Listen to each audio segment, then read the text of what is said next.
Ya. Apakah juga dalam tuntutan pidana, Ya.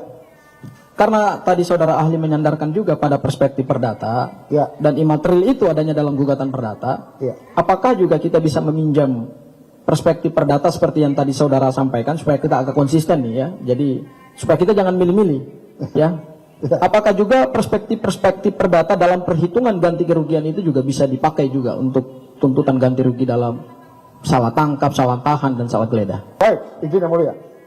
Saya tegaskan kembali bahwa saya membatasi diri saya supaya saya tidak masuk dalam pokok perkara. Kalau ternyata alasan hukum yang saudara sampaikan sesuai dengan ketentuan hukum, saya menyampaikan di sini, saya tidak bisa menilai putusan hakim. Saya punya kode etik. Saya tidak bisa menilai perbuatan salah orang lain kemudian mempublikasikan. Ya, izin saudara ahli sebentar. Sebentar, saya potong sebentar aja. Maksudnya saudara masuk ke pokok perkara ini pokok perkara pidananya kah? Atau pokok perkara peradilan, pra-peradilan? Sementara yang kita sidangkan adalah pra-peradilan, bukan pokok perkara perbuatan pidananya. Jadi apa yang saudara maksud dengan pokok perkara saudara nggak masuk di situ? Betul, saya jelaskan dulu. Makanya saudara tangkap penjelasan saya, baru saudara berasumsi. Yang pertama, saya tidak berasumsi, saya bertanya kepada saudara ahli. Sudah, tidak usah berdebat. Silakan lanjutkan dulu, dengarkan. Baik, yang pertama, yang mulia, hakim memiliki alasan hukum bahwa tindakan penyidik itu melanggar undang-undang. Kenapa? Karena ini. Saya tidak punya kapasitas menilai itu. Karena saya junjung tinggi asas res judicata itu. Saya bicara di persidangan ini berdasarkan undang-undang. Kita bedah pasal 173 berdasarkan keahlian saya. Apakah kemudian itu akan berpengaruh kepada putusan? Itu tergantung yang mulia. Saya hanya bercerita, menjelaskan tentang hal-hal normatif yang ada dalam pasal 173. Kewenangan untuk meminta ganti kerugian. Tapi berkaitan dengan faktanya, putusan itu adalah, jadi hal material itu bukan hal material. Unsur-unsur pidana itu terpenuhi? Tidak, saya tahu batasannya. Karena dalam pra-peradilan yang diperiksa adalah syarat formil. Sehingga saya tidak bisa menilai putusan itu yang mulia. Demikian yang mulia. Baik, saya lanjut ya, saudara ahli ya. Kalau saudara tidak bisa menilai putusan pra-peradilan, padahal sebenarnya di dalam ilmu hukum kita mengenal ada yang disebut dengan eksaminasi putusan. Putusan boleh diuji kok oleh para ahli. Tapi karena saudara kan dihadirkan di sini bukan saksi, saudara adalah ahli. Tapi ya sudahlah, saudara karena tidak baca putusan pra-peradilan ya sudah. Saya lanjut kepada pertanyaan yang lain. Pertanyaan saya berikutnya adalah soal tuntutan ganti rugi, saudara ahli. Tadi saudara mengatakan bahwa jasa advokat tidak bisa dituntut berdasarkan putusan Mahkamah Konstitusi nomor 77 tahun 2020 ya. Ya. Saya bertanya dulu kepada saudara ahli, saudara pernah baca putusannya? Saya baca resumenya saja. Apa resumenya yang saudara baca?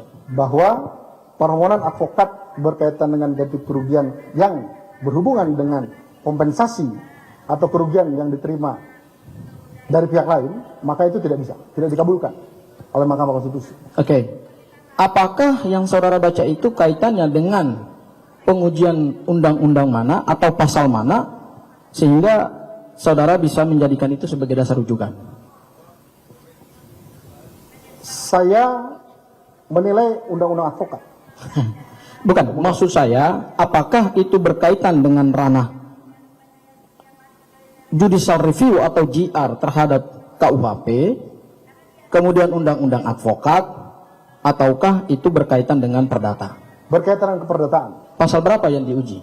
1365. Oke, baik. Ini berarti saya akan tanya. Ya. Karena ganti kerugian ini ranahnya adalah ranah pidana, Ya. apakah suatu yang tadi saudara katakan ada gugatan, ya, kemudian ada tuntutan. Ini kan sifatnya adalah tuntutan ya, saudara ahli ya? Ya. Oke, baik. Sementara putusan Mahkamah Konstitusi nomor 77 tahun 2020 itu kaitannya dengan penafsiran mahkamah terhadap ketentuan perbuatan melawan hukum yang diatur dalam pasal 1365 KUH Perdata. Ya. Ya, oke. Apakah suatu pertimbangan hukum yang dalam ranah hukum perdata kemudian bisa juga digunakan dalam ranah hukum pidana? Silakan saudara ahli. Karena ini pra-peradilan ranahnya ranah hukum pidana. Baik. Saya disclaimer dulu yang mulia tentang cross eksaminasi. Betul yang saudara katakan tadi bisa dinilai, tapi forumnya bukan ini. Cukup sampai di situ. Yang kedua, pertanyaan saudara tadi. 1365 Kau Perdata, onreh mata kedat. Perbuatan melawan hukum yang akibat kesalahannya maka bisa dimintakan ganti rugi, bahkan dalam penafsirannya bunga dan denda bisa dimintakan. Tetapi MK pada saat itu menolak bahwa tuntutan ganti rugi itu yang berkaitan dengan fee advokat. Itu dalam ranah perspektif perdata, saya setuju. Karena objeknya adalah 1365. Tapi yang mulia, bicara perbuatan melawan hukum,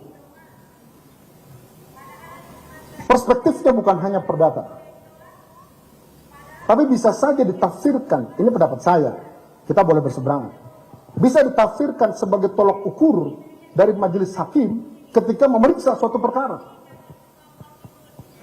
Ganti kerugian misalnya.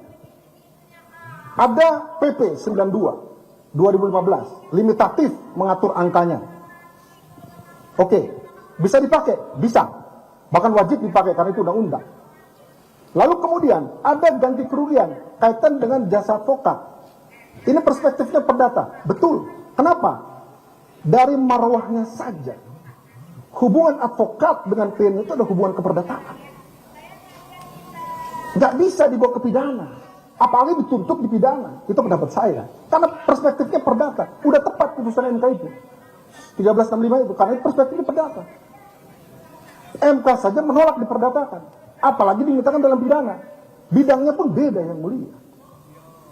Sehingga tidak tepat kalau itu dimintakan dalam tuntutan pidana. Dalam perspektif pra peradilan yang mulia. Demikian jawaban saya. Baik, saudara ahli, saya lanjutkan lagi. Ya. Dalam tuntutan ini ada juga adalah tuntutan imaterial. Ya. Ya, tuntutan imaterial. Ya. Di dalam perdata juga dikenal tuntutan imaterial. Ya. Ya, tuntutan yang berkaitan dengan kedudukan seseorang, subjektif memang. Ya. Ya. Karena itu sebenarnya namanya imaterial, tidak bernilai. Nilainya bisa berapa saja. Ya. Apakah juga dalam tuntutan pidana? Ya. Karena tadi saudara ahli menyandarkan juga pada perspektif perdata, Ya. dan imaterial itu adanya dalam gugatan perdata. Ya. Apakah juga kita bisa meminjam perspektif perdata seperti yang tadi saudara sampaikan supaya kita agak konsisten nih ya. Jadi supaya kita jangan milih-milih ya. Apakah juga perspektif perdata dalam perhitungan ganti kerugian itu juga bisa dipakai juga untuk tuntutan ganti rugi dalam salah tangkap, salah tahan, dan salah geledah? Baik, saya jawab yang mulia. Justru ganti kerugian dalam tuntutan pidana itu sifatnya imaterial, Pak. Seseorang ditahan. Sifatnya imaterial ya? Ya. Oke, baik. Dia ditahan, hilang kebebasannya. Maka dia minta ganti kerugian. Mungkin perhitungannya, karena saya ditahan, saya nggak bisa dagang. Harusnya penghasilan saya sekian-sekian. Itu boleh-boleh saja. Supaya memudahkan perhitungannya. Karena gugatan imaterial pun sama, dinilainya dengan uang. Walaupun yang disakiti hatinya atau badannya, gitu kan. Jadi itu boleh, sah-sah saja. Kalau dalam gugatan atau tuntutan ganti kerugian membuktikan yang imaterial. Oke, baik saudara ahli. Terima kasih saudara.